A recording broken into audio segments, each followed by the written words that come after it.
Yeah, I tried them for the first time yesterday after listening to Andy's pod on the way to work. Like the Real AF. was it like the cruising the internet, or was it like no. real talk? I think it was Q&A. Those are the ones I normally listen to. Nice Q&As Mondays. Yeah, Mondays. Yeah, nice. Yeah, it would have been Mondays. Yeah. So, Dude, well, for real, thank you for taking the time bro, thank you. to chat with me. From one entrepreneur to another, the time, yeah, and he'll be your best friend. Perfect. So time is the most important thing. And so dedicating the time to come out here is literally because it's out of your way, unless you were at the PG one. I was at PG. It's perfect. Billy Boy, come here. I need you to go relax. Go. Hey. Thank you. Yeah, he's a good boy. Good boy, Billy. But yeah, going back to this, I really appreciate the time that you're taking to chat with me. This project has been something that I've wanted to do for years, and I finally did it. You know, Jesse Itzler, how he has his big ass calendar. It's like, what are you going to do this year? This was the project that I thought I just need to do because there are so many people that inspire me. And I wrote down a list of 100 people, real people that inspire me that I wanted to talk to. And they're kind of strategic on how I want to do it. Like, for example, Andy inspires me, but he won't do a podcast with anybody unless you've done well over 100 podcasts.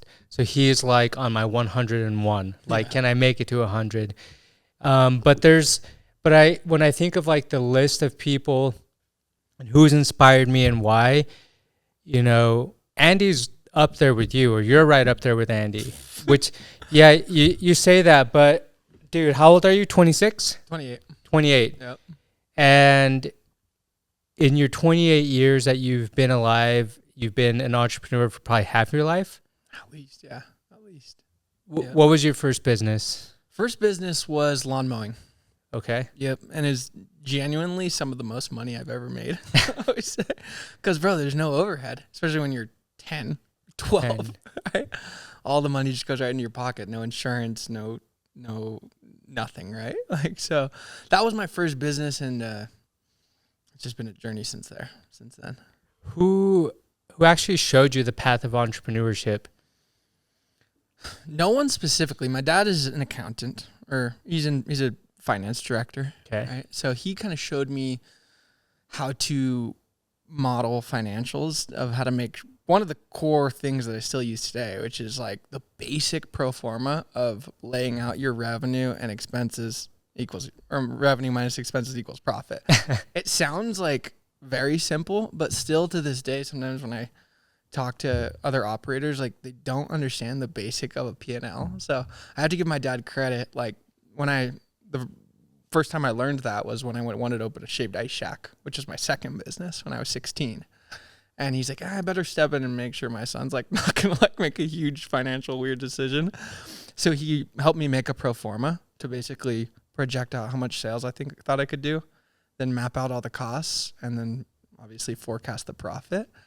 And I still use that model today. So I have to give my dad massive credit. Shout out, Dad. Yeah. Dad Cisneros? Cisneros. Yes, sir. Man. You know, my dad is an entrepreneur, was an entrepreneur, sold his main business at the age of 30. And when I started this and kind of really started getting off the ground, all he told me was, similar to what your dad showed you at the very young age, me, I'm like pushing 40. But my dad said, whatever you do, make sure that you're not spending money on dumb things and that you're accounting for every penny. Yeah. You need to know what comes in and what goes out, and you need to make profit. Yes. And it's funny you say that. It sounds so simple, but no, it's really not. Why do you think that people in business suck at that? Because it's not fun. It's not the glamour, right? Like, let me give an example that I know well, which is I got into a really, really tough spot. Kind of the time I met you was I was going through that, and right after, was that like maybe 4 or 5 years ago? Yeah. Dude, I was like in this boom of thirst because we had been open for 6 years at that time, and we had just started. The first 4 or 5 was really not really slow, but was a build up, right? It started really slow and built up. And then I went on this tear of opening like 5 or 6 stores. One of them was this glamorous one in St. George, which I know you visited. Yeah. I had a $150,000, $200,000 food truck, like just these massive, massive financial investments that didn't pan out. I had this tear of opening stores, and like it's been the past 4 or 5 years have been a rebuilding, and then this last year I've only started opening stores again. But I got excited about opening stores and just having more units, which is stupid, and just the glamour. I probably to some degree got caught up in like, I'm opening all these stores. This is entrepreneurship. My business is top line revenue is getting bigger.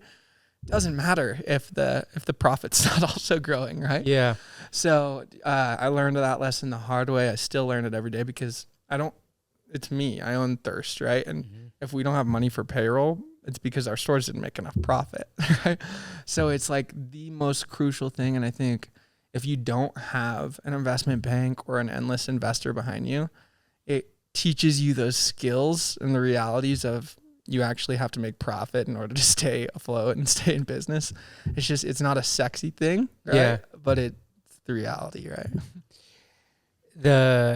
And we were just talking, we just got into it. Sorry, I didn't even introduce you, but I'll get to that in a second because like I don't want to lose this thought. We were just talking about how long have you been here? And I just told you like, oh, been here a year, but the year before that I was in my garage. Yeah. Yep. In my extra spare bedroom, then garage, and then like I had people quitting on me left and right because who wants to work for an agency in a spare bedroom or garage? And it's just kind of like companies don't take you really serious, and your team members also don't take you serious.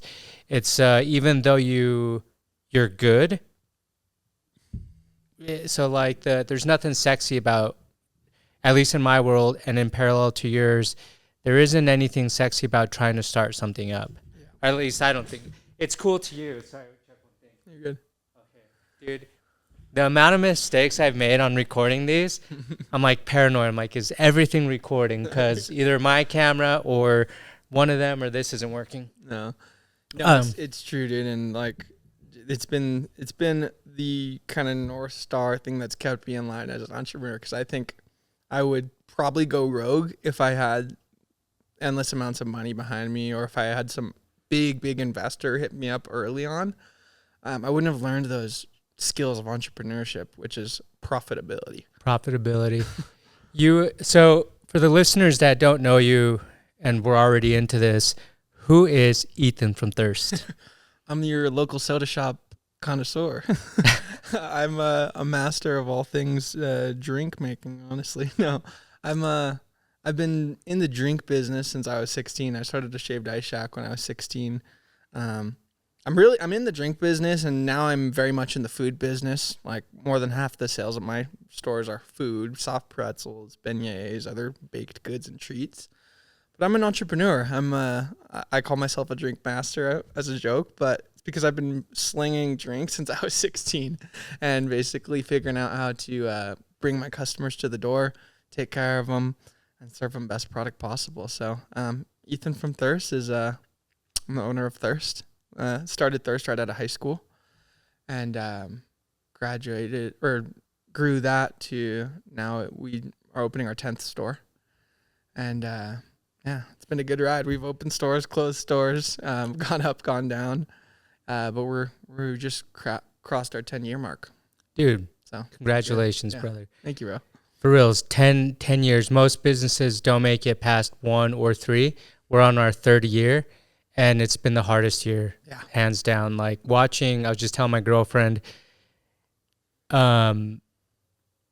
this month is the lowest I've seen our bank account since I started the company. Yeah. And when I look around and I look at the team, and I get into this panic mode sometimes where I'm like, I need to make shit happen or it doesn't happen. And that's like, a hard thing. And I read about it like the 3rd year, you got to make it through. And so shout out to you for 10 years.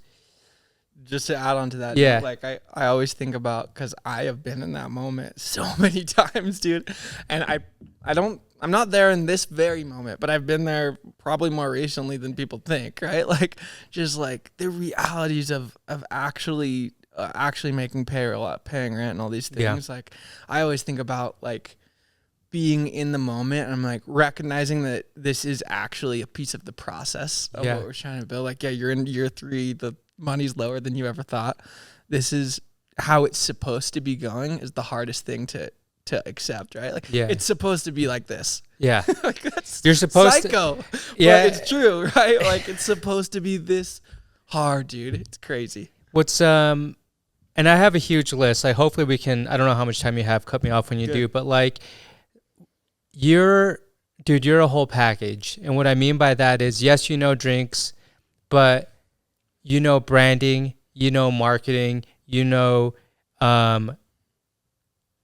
how important personal branding outside of company branding is, how important taglines are, customer experience, competent. Like, dude, there's a whole list of stuff that, oh, I'm Ethan from Merce, I'm a soda connoisseur, or your local. Yes, you are, but a decade of being in the grind. So that's kind of what I hope that the meat of what you and I talk about. Let's do it. And it can go, it can go in different places because, even just touching on like the unsexiness of entrepreneurship.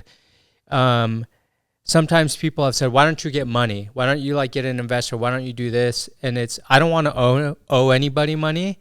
And I also, that's it. Like, there's no other, I don't want to owe anyone money, but I want to earn the money. I want to earn whatever comes from the work that I do, and not try to skip ahead, because the people that we've seen, even in this state, that skip ahead, you can't shortcut. Nope.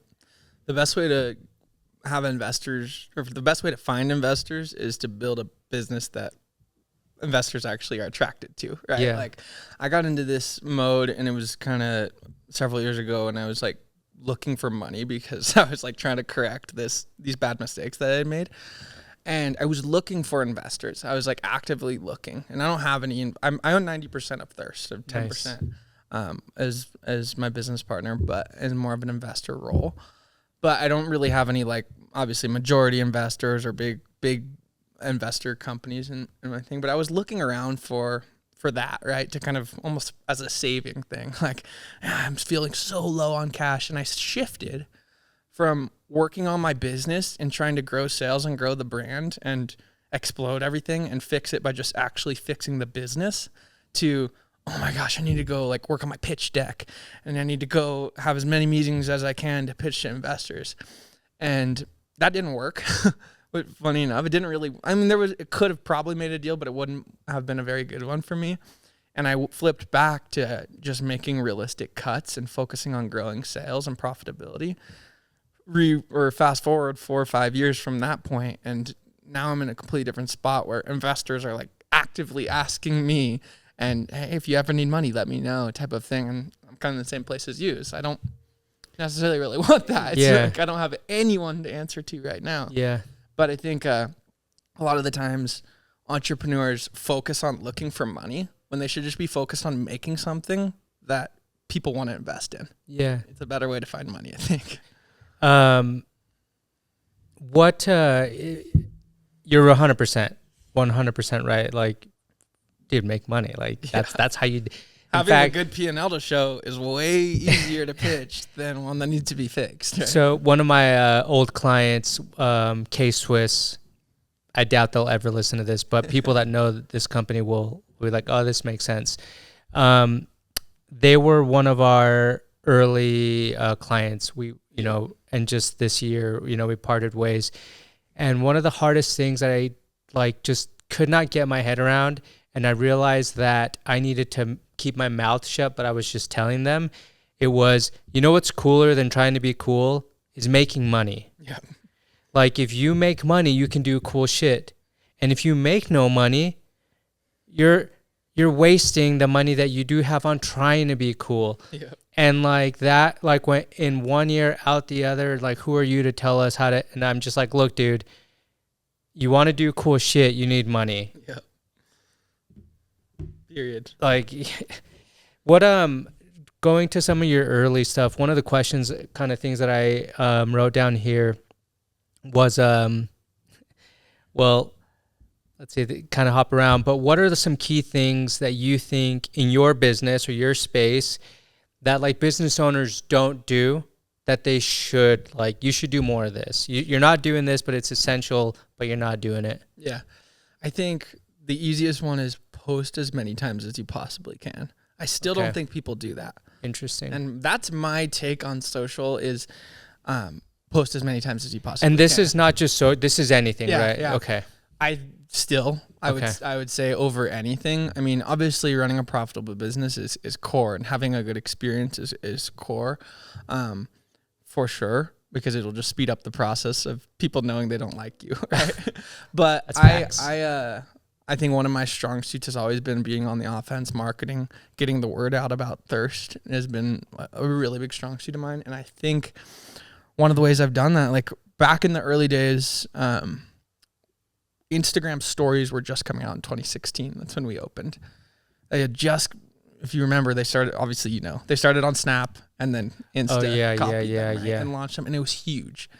And right when that feature got dropped on Insta, I was posting like 50 stories a day. And that's when I came up with the Thirsty Nation, and just was literally just, hey, Thirsty Nation, we're out here today making a fresh batch of cookies this morning. Would love to see you guys. Hey, Thirsty Nation. And we did stuff that wasn't just about the products. We're out here doing service today in the local community, blah, blah, like literally 50 stories a day, just about behind the scenes, about the product, interview with a customer, local Utah business collab. This is all on our page, and it's just posting as many times as we possibly can. I think one of the biggest things, and this is your world, but the world I think about, like, this is honestly where my head went when you asked that question, is just posting. Like posting a selfie video about you and your business and why you would love to earn everyone's business if they had the opportunity to stop by, like just genuine shit like that, genuine stuff. And just not overthinking social. I think that's one of the biggest things, is like telling your story on social. It's really set us apart. And it's just like, you have endless amounts of content to post if you do it.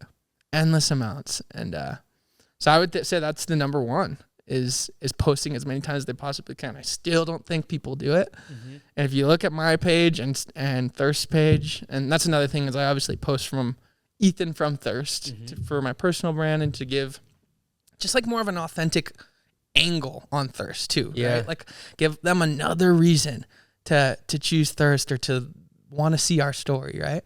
So I think that's the biggest thing, just posting. Dude, you nailed the Ethan from Thirst. And I want to talk about that in a sec. But yeah, why the posting is so important. And one thing I've been looking at right now is not just posting, but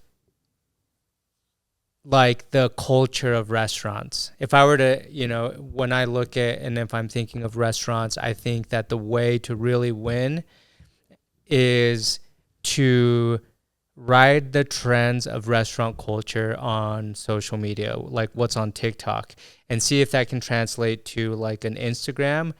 But when I'm looking at some companies that I've worked with or know, and I'm looking at their videos, and I'm like, dude, it's just the same video of this the exact same copy paste, except it's their team, but it has like 4 million views now, 5 million views. And you talking like a trend? Yeah. So like, for example, right now, the 2 or 3 biggest real trends that I see on restaurant culture is the number one, hey, can you take this back? And it's like oh, you thought we were the kind of restaurant, and then they go and they like slap the kid, or like, this tastes like a 5-year-old made it, and then they show the 5-year-old make it. Yeah. And then I told my team member, I was like, I guarantee they're going to do old people. And now it is. Now it's like, hey, this tastes like a 95-year-old man made it. And they're showing like old people in the back cooking. But it's like, can you ride the train? And yesterday we posted one from LT, and it's not like it went viral, but the average view right now is like 300, 500. If we get 1,000, I'm like, hey, good job. Yeah. Yesterday it hit 4,900. And I was like, see, like it was just one switch. So it's like, I think that you're right. Like, don't overcomplicate it. It's a phone. Like, you don't need all this fancy gear, time and place for it. But when I even look at some like Little India, like locally or whatever it is, I see they're putting their team up front. like how you do Ethan from Thirst or like your other team members. And I'm like, that's the winning formula. Yes. Because, dude, literally name another one that their owner, like there's very few. I could personally do it on one hand, where the owner flips the camera around and is like, what up, guys? This is what we're working on. Hey, sorry about this. This hasn't been great lately in the drive-thrus.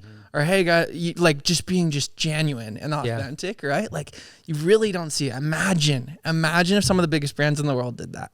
It'd be crazy. You want their best post, right? Like, and so, yeah, I think just not overthinking it, not trying to make like too post-produced of stuff. Yeah. Because, and obviously I'm preaching to the God of this, but oh, please, son. Yeah. The algorithm only shows your stuff to people that are going to like it. So you can't post too much, especially like in the Reels section, right? Like, like you may not want to crowd your grid with a million things, but posting every trend that you can, that you have time to make in the day, like to me, that makes sense. And also like, at least one thing I'm studying right now is, and really thinking about is like track, like as silly as this sounds, but track the posts that you're making and see what happens. Because, and you know what, guilty as charged. I never did this with K-Swiss. Never really thought about it till literally like this month, to be honest with you. But it was like, what if someone would say, hey, what's working, what doesn't? And you're looking through all the data. We're like, well, this post got this many likes and saves and stuff like that. And you can like, you can do that, but that's so much work versus being like, hey, we're going to do these 10 videos. We're going to make these videos. This is the hook that we're going to focus on, and track what happens on this platform, that platform, and this platform in a week, and say, and then like then in my opinion, then there's reason to why you're making it and not just like making it and and I'm like, why am I so dumb that I've never thought about tracking it that way? Being more strategic almost. It's like can track growth, but like where was it kind of thing. Yep. What were you gonna say? No, I was just thinking in my head, like your original question is like, what could, in my obviously one man's opinion, right? Yeah. Who doesn't have it all figured out by any means, but what could every business owner do better? I think flipping the camera around and doing a selfie video is like a banger video that everyone should post. Everyone should post an update. What are you working on? Who are you? Why should people come into your business? Most brands, most restaurants don't have that video.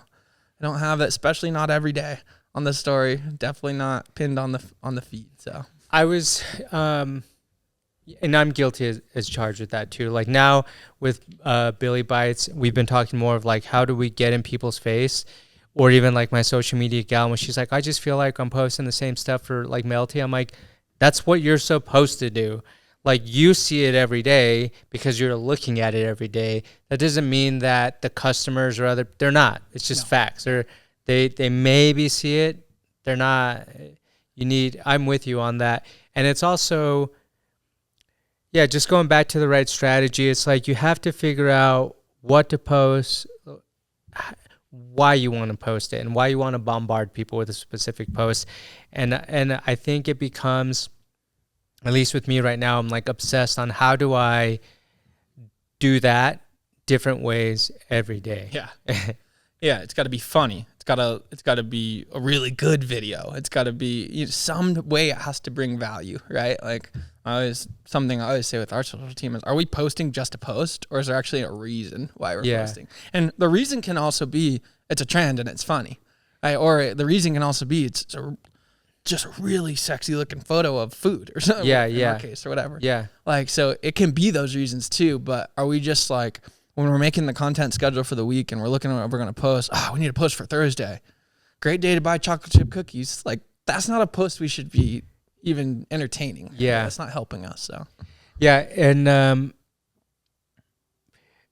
the other day we were talking about Billy and like what content we were going to post, and my team members like, oh yeah, let's just go and do the ghost trend. And I was like I kind of got a little like annoyed. I'm like, I get that there's a trend, but why are we doing it?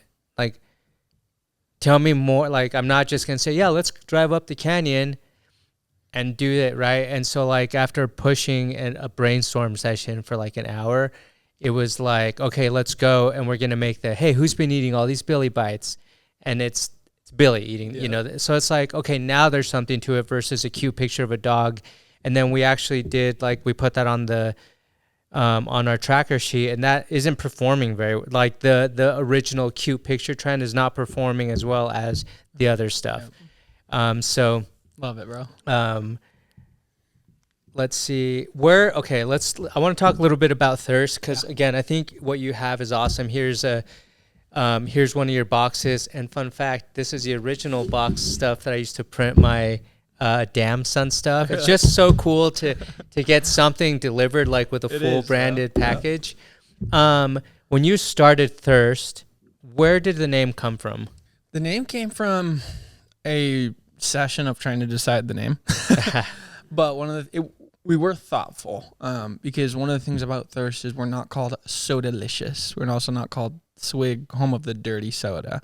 And we did that for a reason, and it's kind of come to fruition. And our thought was that Thirst drinks and treats can be any type of drink. It can be any type of treat. And as the world evolves into right now, for example, like sugar-free energy drinks are crazy, right? We're drinking one right now. But a lot of the shops, coffee shops, you see Einstein's doing this right now, like Dutch Bro, like every big, they're doing just like sugar-free energy drinks, right? Mm-hmm. It's not really a soda, and maybe, a health drink might kick in a couple of years. So I always thought that with Thirst, right? We can adapt, we can be fluid with the market and kind of adapt our product and not be caged to soda. I also think that our plan is to be a nationwide brand one day, and soda almost puts us in a box, right? Like I mentioned earlier, we sell more than half of our sales are food. And that's what we want to be known for, is our fresh baked soft pretzels that we make from scratch, the beignets that we make from scratch, all of these other food items that are our recipes and that are like really make us us. Because every single soda shop has the exact same drinks. That's like one of the dirty secrets. Dirty. Every single soda shop uses, I'll tell you right now, Coca-Cola and Pepsi products, Torani syrups, Coffee Mate creamer, and that's it. And they just put them all and they rename them, including my shop, right? Yeah. Our drinks are good. We make them the best quality we can, but really what we're known for is the fresh baked pretzels that we make from scratch. Yep. We have a bakery. We started a production kitchen bakery that basically produces all day, every day, and then once a week we ship to our own stores. Cool. So we ship out beignet dough, we ship out cookie dough, we ship out pretzel dough mix, we ship out whatever our feature may be for that week. And yeah, we have our own internal delivery, ships out to all the stores, and then the stores bake it all fresh every day. So, long-winded answer, but that's we're evolving more into almost like a Sonic style menu. Sweet. Auntie Anne's, applicable to more of the nation, because that's my goal, is to have one of these things literally everywhere one day, and to build one of the biggest franchises in the world, and to build like something that can be everywhere. And I've always thought that Thirst is really adaptable. Right now we've even like rebranded some of our stuff to be, we have a little bit of a twist on our logo, Thirst pretzels and beignets. Okay. Just to kind of change that thing in your head a little bit, right? Yeah. So like the I is a pretzel cup instead of a soda cup. Cool. So yeah, it's just been little stuff like that, and the brand, we've evolved, but the name Thirst, long-winded answer to say that's why we kind of made it that way. I like, here's my follow-up question. How important are taglines? Oh, they're incredibly important. What do you think of when I say my pleasure? My pleasure? Well, I think of like a gentleman, like someone, like my pleasure. Maybe one of the only people that didn't know that, but this is Chick-fil-A. Oh, really? My pleasure? Yeah. That's what they say? My that's pleasure true. is one of the most famous lines in the Oh, my God, I knew that. Chick-fil-A. Yeah, no, that's true. Well, here... But you know that, and it's crazy. It's crazy 90% of people will know that. Yeah. They say yeah, that's true. My pleasure. Oh, my God. I should have known that being in the food industry. Well, I wrote down here because I think it's so genius, and I'm wondering who made it. I'm assuming it's you, but have a happy day. Yeah. It's I thought of it. It was it started like 2 weeks after we opened. Oh, 2016, no way. yeah. And I was trying to make the order script like very, very, very consistent. And I had gone to Chick-fil-A recently, and I was thinking, dang, that's kind of crazy. But like my pleasure, you think of that, and immediately you think of Chick-fil-A. And so somehow I thought of Have a Happy Day, because that's, well, our tagline under our logo, on our original logo, is Happy Drinks and Treats. Because it's always been our culture, and it is our culture. The back of that box says positivity is infectious. And I love the word infectious, and I've always thought that because I'm super positive, and it's infected the rest of my team, especially when I just had one store. And still I try to carry that throughout my whole company now these days, is honestly just happiness, good vibes, positivity. That someone told me recently that it was actually doing an interview. This guy told me, he had this really epic line. He's like, the culture within your restaurant is the limit of the customer service that the customers can receive.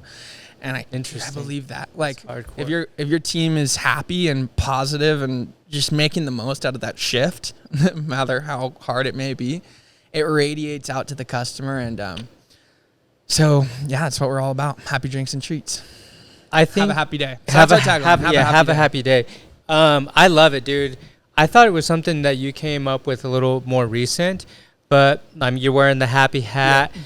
And the more I've seen it, because I go to the one in Saratoga all the time, and dude, I love it when your team members say it to me, and it just like, it's a really, you can't be sad saying the word happy. Yeah. It's weird. It's like happy. It's like almost you have to smile. Yep. Or it makes you smile. But I think that taglines, and what I wanted to ask you is like they're so important in business, into like, even like with Fruitstand Studios, it's fresh produce daily. Yep. Or Billy Bites, happy, healthy dogs. Yep. And I think that like when I saw yours, it's just really cool, especially now, like Happiness Awaits is cool, but I like the Have a Happy Day, especially with how your whole thing is an experience. And I actually want to touch on what you just talked about with the culture, because I think that people, and you read about it all the time, people leave leadership for the most part. They leave a place where they feel like shit, or they're not growing, or and growing could be in many ways. It could be intellectually, financially, whatever it is. But ultimately, like, people then will talk shit on the culture. They won't want to replicate that culture. And it seems like you're doing the opposite of you're doing the good versus the bad, where like if you build a culture, and I really believe this, if you build a culture that your team is stoked on, if you, the owner and the leader, are setting that tone and that example of, hey, you know what, shit happens, but we move forward, and this is how we do it, and we're happy doing it when it's not the happiest day, that sets the tone of how we do things here, and people can get behind that. If you're the opposite, people won't get behind that. And I've seen it happen so many times. Yep. So shout out to you. No, thank you, brother. It goes kind of back to the motto I was talking about, positivity is infectious. Like when I had one store, it was really easy for me to have this positive culture because I'm that way. Mm-hmm. And it starts with the leader, right? So all of my team members at that one store had no other choice but to accept this vibe and accept this culture of happiness, excitement, hustle, truly caring about the customers, and really being into work when you're there. And now trying to do that across 10 different stores, the bakery, our catering location, the office, like it's tough, but it's starts at the leader. And like you're saying with me, I try to carry insane positivity. And as you know, as the leader, sometimes like we're carrying weight, dude. Yeah. Weight. Like heavy weight. And but it's still crucially important to be the example of what you want everyone else to be. I infect my operations manager and my small corporate team now. Yeah. They infect their team, and they infect their shift leaders. Shift leaders affect the soda makers, right? Like down. So down to the customer, because if like you, like if you don't like your job or if you're having a bad day at your job, the customer will know right away. Yeah. You're going to be short with them. Yep. The food might be What bad. can I get for you? Yeah. Yeah. And like and then maybe someone comes in like if your space, when I say space work, this is how I think of it here. If this space isn't like somewhere where people can just like chill out and feel good and, just like, it will affect the work in a negative way. And I just don't want it. Like today, Sonia, after she came in here, we had a podcast session today for another company. And we were here at like 7:30 in the morning setting up and stuff like that. So by the time it was like 1 p.m., she was like, hey, I'm done. 2 days of this. Like, and I was like, cool, like go home. Like I would much rather, and I think that's why her work has gotten better, or Christian, that you just met over there. When people feel comfortable and confident in their work and it's not like, fuck, I have to go do this. It's like, it makes the team stronger. But ultimately what I've seen is the output is so much better. Mm-hmm. And I'm not even asking for output anymore at that point. It's just like they do it at their capacity. And when they do it and their headspace is right, it does it better. Yep. Absolutely. What was, when you're talking about some of the downfalls, like, what are some things that you weren't expecting along the journey? Like, where was it, like, where you hit this block where you're like, oh shit, I don't know if I can do this? Yeah, I mean, for me, I had a lot of startup debt, and it was a weird position to be in. And I hope, like, if someone's listening that like is truly growing a business, this I think is probably a kind of a common situation to be in. But your business is making money, but because of past mistakes or heavy startup debt or the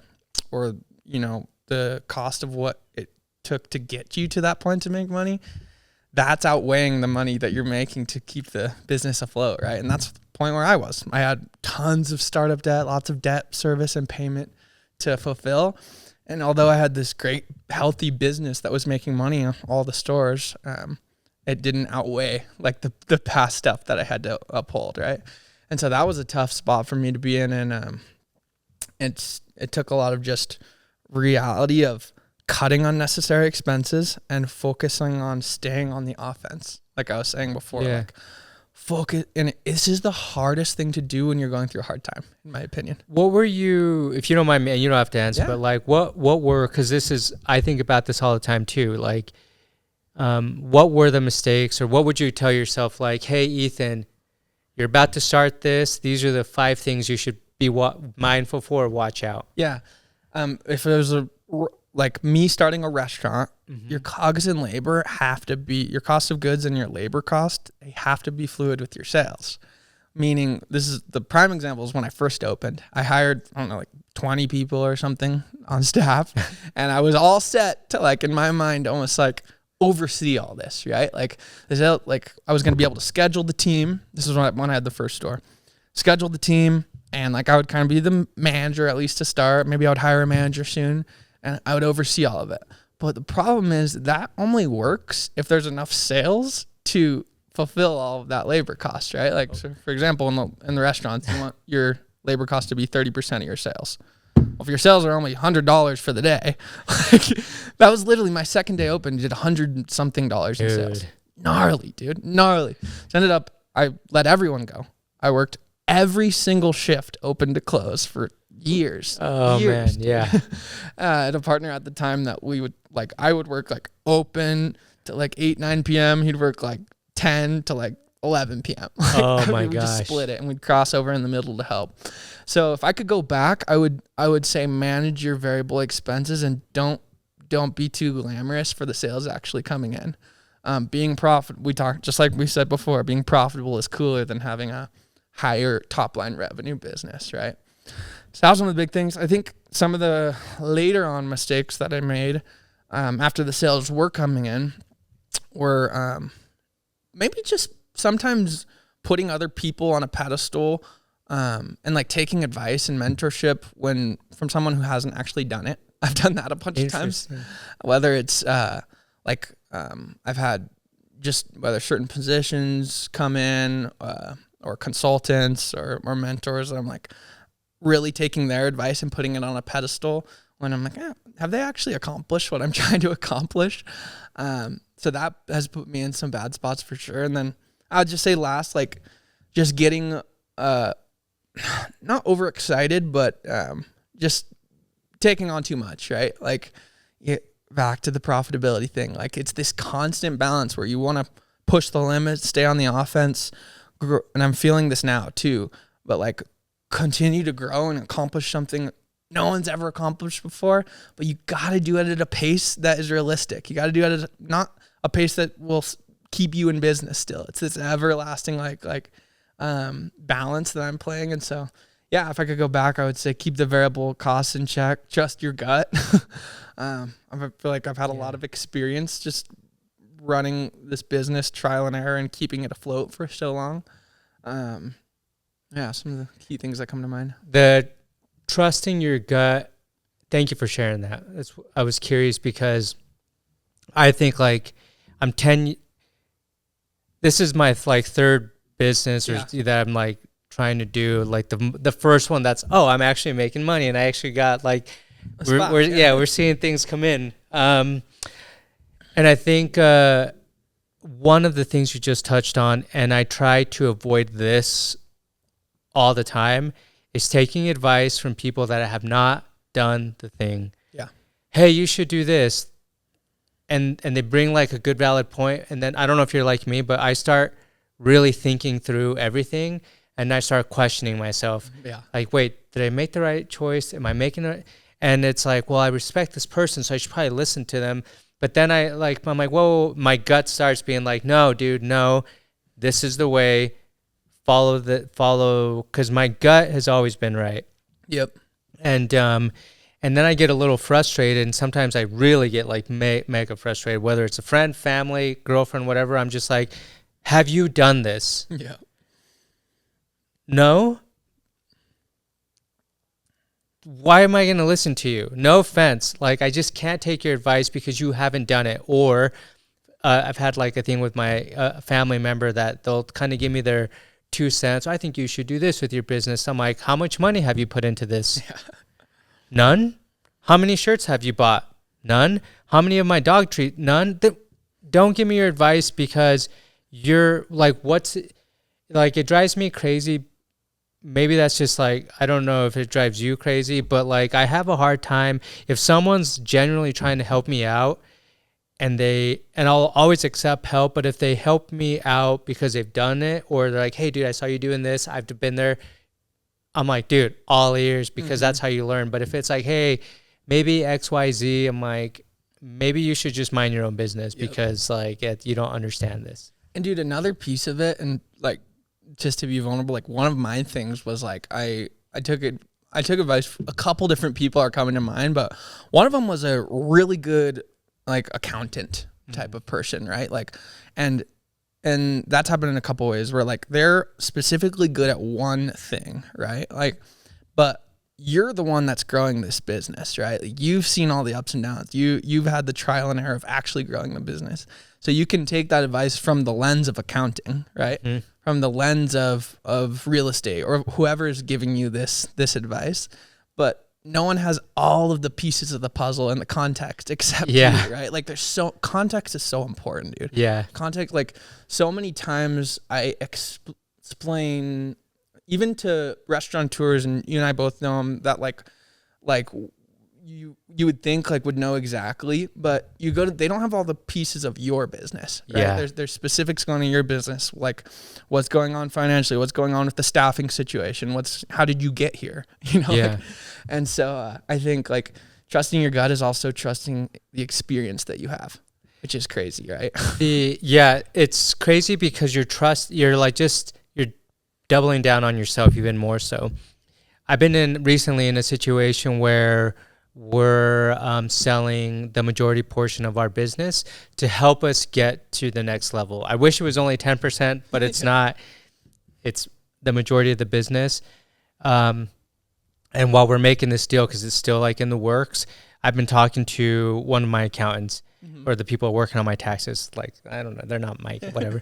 And she's like, oh yeah, your business might only be worth like this much. And I was like, she's like, and I've called some friends that have sold their businesses and like, hey, what did you do? And they're giving me their advice. And I'm like, everyone's kind of giving me the same advice, but I took it and I went like this because of exactly what you said, which was they haven't been in my shoes. Yep. They don't know that Fruitstand Studios, the ape or the name, or brings much more, like just this happy drinks and treats, or have a happy day. The components of what make your brand are worth, or the experience are worth much more than, hey, your business is probably worth this much on paper. I'm like, you think so, but you haven't experienced the brand, and that's a whole nother level. Yep. Yeah, that's solid advice. I think it's good to get mentors, because I'm also like, but it's what I have found is like there's not too many mentors because not too many people have been trying to do what you're trying to do. And I've actually done it. Yes. And I've also learned that the people you think that want you to succeed are the people that will hold you back, which is something that makes me really upset, because I feel like you're the same way, meaning that you give, and you want to support. Like you're here talking with me to support me and to the, what we do, and you ask for nothing in return. And I watch your Instagram stories that you're always giving. Hey, we're at the hospital. Hey, we're at the school. Hey, I'm here. Always giving. And then like, it seems that there are people that are close to you that are like, hey dude, good for you. But they're more happy when you don't succeed, or they're more happy when you have like the hiccup. How do you deal with that? Or does it not even faze you? To me, it doesn't faze me that much, dude, to be honest. Like I don't think about it that much. And I think about like that other stuff as it looks, you just explained it as if I'm selfless, but it's almost, to me, it feels selfish, right? Like it's one of those selfless to be selfish things, right? Like it's actually a really good marketing strategy. Like I could give you an example in Thirst, right? This is like a couple of years ago, we were doing free deliveries for every single school around each of our stores. Nice. No cost. Like this is like hundreds and hundreds of dollars for each order. We would come in really early in the morning and deliver a custom order for every faculty at the school. Wow. It seems really selfless, right? Like it seems like, man, this business they're spending thousands donating to the community every day around their stores.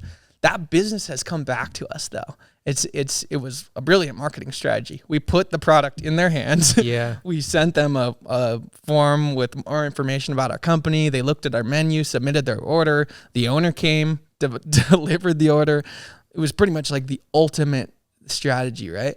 And I think about that in like marketing strategies like that. And I also think about that, dude, I think about that in interactions I have in my business too. Very recently, we had some managers burn us really bad coming on, and we spent tons of money training them. They left like with no notice and recruited tons of other people. Oh, man. And it was funny because it was just like we chose to take the higher road on it, right? And wish them the best, set them up for success as much as we can. Definitely not try to ruin their next gig or anything. Just take it on. And I do feel like that stuff comes back around us. Like doing the right thing is delayed gratification. Oh yeah. Right? I love that. Doing the right thing is delayed gratification. Yeah. I think I think it's awesome that you did that.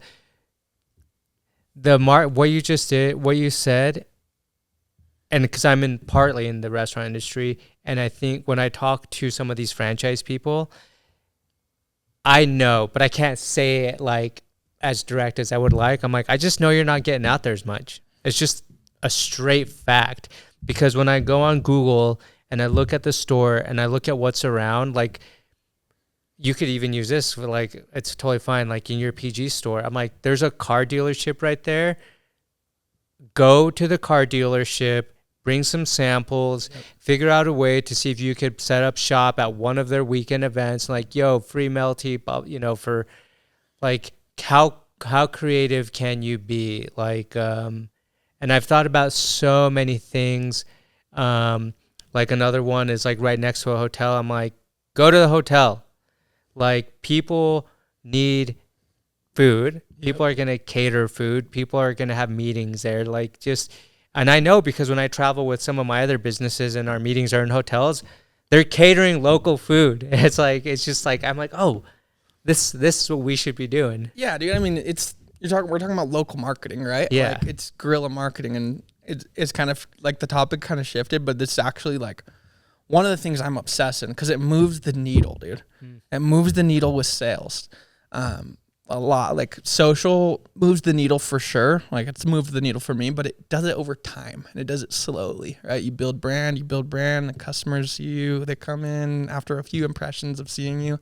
But local marketing, putting the product in people's hands, hustling to every local business around you, like what we do, we have a database, a Google sheet of every store and every local business, every school, their contact info. That's what's up. Yeah, we can send them marketing campaigns. We can have them on an email loop, like whatever it is. It's, dude, local marketing moves the needle. And it's, that's my favorite, honestly. Like I love art. I love photography. Like I love it, but combining it all to do what you're just describing to me is the sexiest part of the whole thing. Yep. And that's the hard part. It's got to be hard for you too, I imagine, of like doing the marketing for a restaurant, right? Like, cause you can do a lot from the digital end. Yeah. But at the end of the day, you need an Ethan going in that is literally physically spreading the word about the restaurant in the community. I think about that as I want to scale. One of the things I want Thirst to be known for is we have a team of local marketers that are local marketing reps for every single store that are the girl or the guy in that community. They know every fundraiser contact at every school. They have a contact at every local business around the store. Every quarter they drop in free treats to say thank you for being our neighbors. Like just stuff like that. Like you don't really see the big brands, even the gods of crumble doing that well enough. Like having local people to represent each store. Maybe it should fall on the franchise owner, but we all know that they're not doing that most likely, right? Yeah, that's true. And another thing I've thought about is in the restaurant industry with just so many different franchises coming from all over that depending on who the real owner is will depend on how much marketing you can do. Meaning like a Froyo or Yo Nuts or something like that. Yeah. Or some of those like really bigger ones. Roxbury, like they can't really do marketing, but kind of can do marketing. And I think that what you're talking about would really, really, really crush because the people that are going to be at the stores will make all the difference. And if people recognize them, I think that goes way further because those people will be in the Google reviews. Yep. And that's what's going to matter when someone sees the 10th Thirst thing and then they go, oh, and then like, oh, dude, what's up, Ethan, or something like that. It all plays together, right? Yep. What was a moment in your journey that when you hit some like a milestone, you were like, oh my gosh, like we're going to do this? There haven't been too many peak moments that have been like, oh, we made it. It's been so slow. It really has not made it, but like we're on the path. Let's keep going. Yeah, I mean, we've had, pretty like, to me, feeling jaw-dropping moments. Like when we have a grand opening with literally miles long of cars in line. It's pretty special. I mean, our airport location was pretty special just because it's kind of represents the community in Salt Lake. And we were the soda shop that got the spot in there. So crazy, that was dude. pretty cool for us. But that's kind of almost the thing at Thirst too, is there hasn't been an influencer that posted that changed the game for us. There hasn't been, a year, a thing or a product that we put on that just changed everything. It's been a build little by little. Like literally like year 1, we did like 100K in sales. Dope. Literally 100K. Year 2, we did like 150, 175, 200. Like until we built that store to almost $1 million, right? And so I think that's like the answer is there's been cool moments, but the answer in of itself is that like it has been a slow build, right? And I think sometimes when like we talked about like not making it past the 3-year mark, the 5-year mark, the 1-year mark, it's because if you don't get a moment, it's hard to keep going. Yeah. If you don't get your moment within the first few years, like, or something to hang on to, it's really hard to keep going when you're not making money, working 100 hours a week. Like, dude, those are the dog days, right? And like, I'm still in them. Like, yeah. So yeah, I think that's the answer. I heard the funniest thing today. It was something along the lines of you don't want it bad enough unless you're a crack woman without crack, or sorry, a crackhead without crack, whatever it was. They were talking about a woman, but Yeah. And it was funny because like a crackhead will do anything for the high, and they somehow always get money for the high. Yeah. And it made me it's funny, but I was like, yeah, how bad do I really want this? Yeah. What am I willing to sacrifice? Sleep, time with family. In fact, 2 days ago, whatever, Thursday. So yeah, Tuesday night, I was in one of these moments where I'm like, what the fuck? Like literally. And I was talking to my girlfriend at night, and I just said, hey, I'm really sorry, because where I'm at right now mentally, this is probably one of the why I've struggled with dating in this like entrepreneur journey, because I get to this point where I'm like, no one else matters, nothing else matters, you're just a distraction, you aren't helping me, so get away from me, you're taking my time, you don't understand this, leave me alone. And I feel like I've burned many bridges, but I was telling her, I was like, I just get like this because no one's gonna like, and I know this, no one's gonna help me, and I know it, like people are just family. It's like, hey, it's cool, like calm down. But I'm like, I just get into this like, no, I need to be like this, or I know I won't be able to make it, but that comes at the cost of events, family, friends, birthdays, and I'm okay with that. Yeah. Yeah, and I also think about like it's a chapter, right? Like I think I'm obsessed with this business. I'm obsessed with the vision. I'm obsessed with what I'm trying to accomplish. I also think that there might be a chapter where I'm not so obsessed, and that'll be fine. You know, like I'm good with it. I'm at the stage where I can do it. And it really is what it takes. Like if we're talking about, I just mentioned a couple of minutes ago, it's like I kind of have like almost like a stomach ache when I say it, but like I want to build one of the biggest brands in my space in the food industry that there is, period. That's like the most on record thing to say, to give you anxiety that you can say, because you're just committing to this lifelong obsession, lifelong or 10, 20, 30 year long obsession of accomplishing this goal. And like, you have to do something different than everyone else trying, which means you got to be more obsessed. You got to be, but also I think it's working a lot, right? We're talking about working a lot, and that is a thing. You and I have both been doing that for a long time. That's all I do is really work. But I've also think about too is how strategic I'm being, like how productive I'm being, not just working hours just to work. Like the most talent, like you have to work the most and be the most strategic, because there's a lot of people just working, a lot of people working all the hours, but you have to be the smartest, most creative, most strategic, make people like you along the way, build a culture along the way. Like that's where the real beasts come in, right? Yeah. They can work all those hours, be under all that pressure, and still hold up these other traits and values, right? And so, dude, I couldn't understand you more.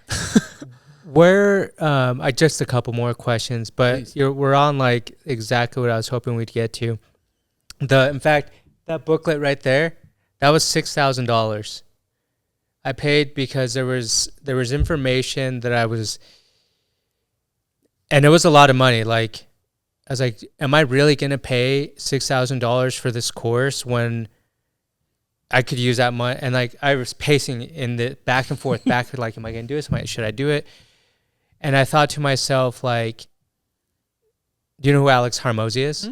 That was the upsell for the $1 million leads, or whatever. And I thought, how much money would I pay to have a one-on-one with Alex?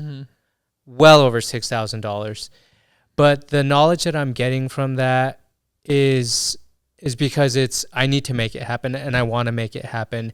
And how you were saying, I want to make this the largest or one of the largest. Hell yeah, dude. Like, why would you, in my opinion, because I say the same thing about Fruitstand, I want to be one of the best branded marketing agencies that people go to for style. And when you look around at the stuff we do, if it's not cool, then we're not hitting the mark. And if I say it like you're saying it, there's really only two people that believe me, my mom and myself.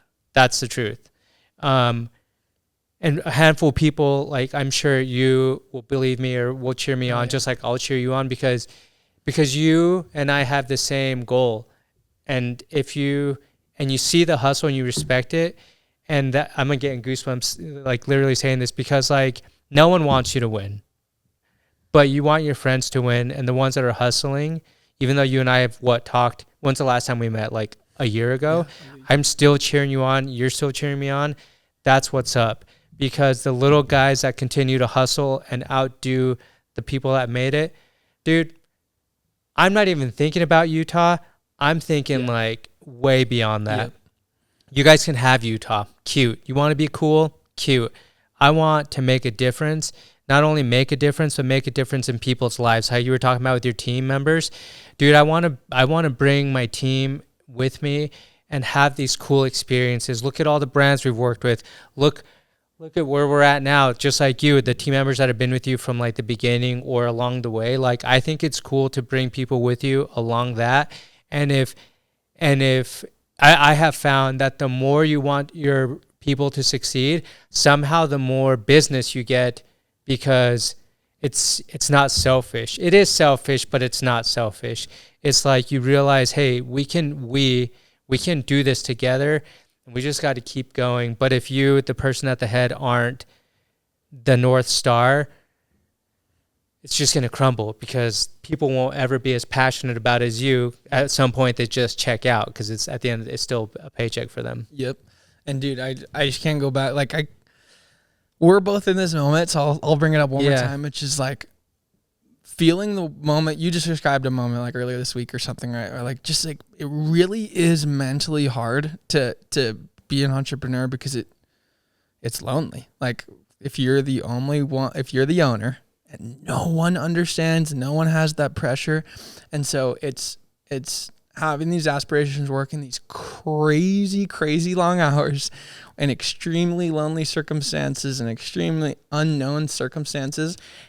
All of that, plus upholding like these values of positivity, of pushing the envelope, of having a good culture in your business and your restaurant. Like, when your people walk in and you've been having that horrible day, like, you still got to show up for them. Yeah. It's gnarly, dude. It's gnarly. So I think it's just like, I'm glad you said that, and I hope someone else listening is like relieved at that, because I don't think there's enough moments for entrepreneurs to like take a second and be like, okay, other people are feeling this too. Like, dude, I know you run too. I go on long runs at night, and I'm just like, in my head, dude, I'm like, I just worked for like 18 hours today, and no one knows the crazy ass shit I just like made a decision on, pulled the trigger on, had to like navigate. Like, there's been some crazy scenarios that I've been in.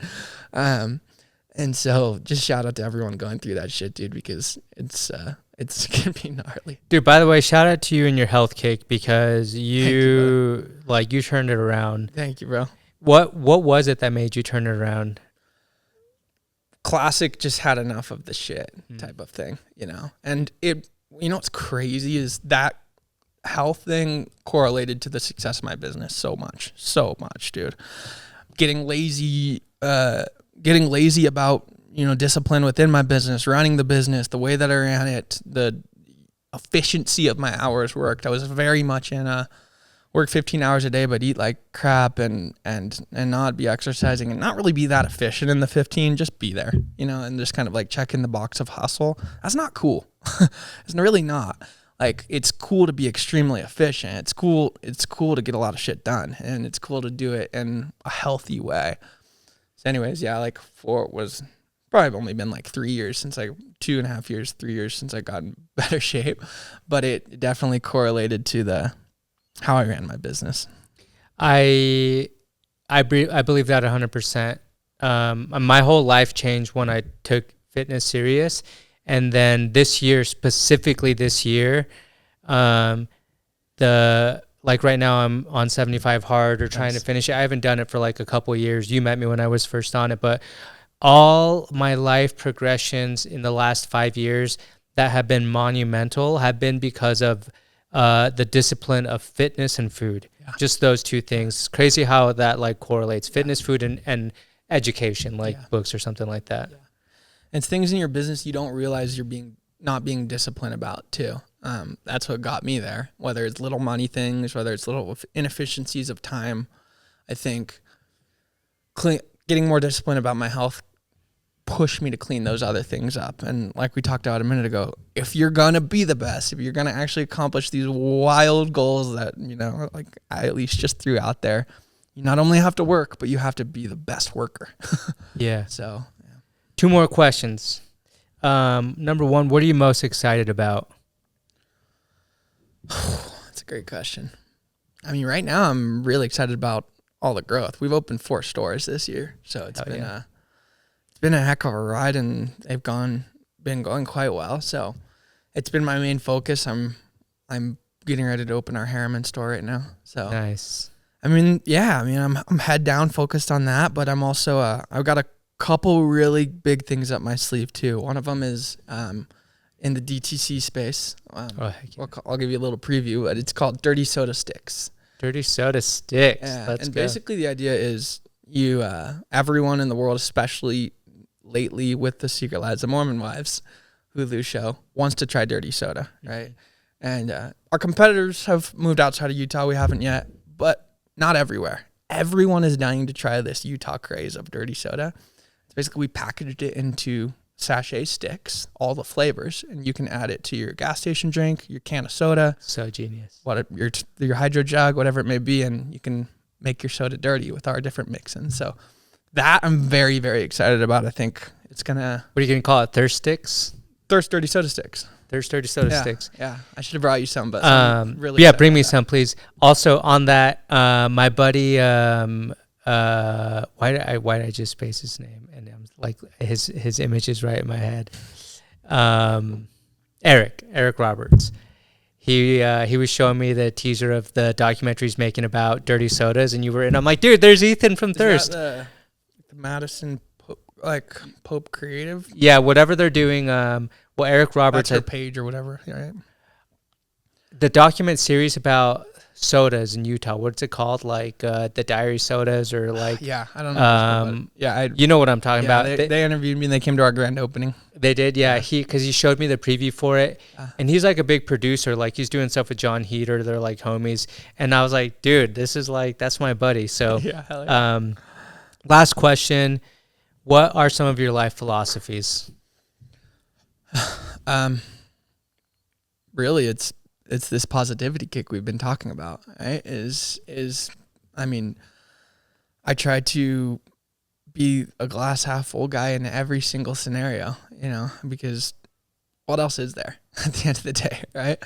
And so just being happy, being positive, and making the most out of everything, and shit, dude, just sending it. Like everything I do, I try to make it bigger and better than anyone else, literally. Like if I'm playing, whether it's like the stuff I did growing up, or like just throwing parties when I was in high school, or translating that into my business now, I'm like, how can we make this just crazier and bigger than anyone's ever done it? So like, I don't know, I I'm taking my shot at life, right? Like full yeah. on. I'm like squeezing the heck out of the lemon and just making the most out of it. And so that's the way I built my brand, right? Is positive, happy brand. Like we're all here. Let's make the most out of it. If we're at work, let's try to give an amazing experience to the customers. So I would say that's my life mantra. That's your life mantra. Yeah.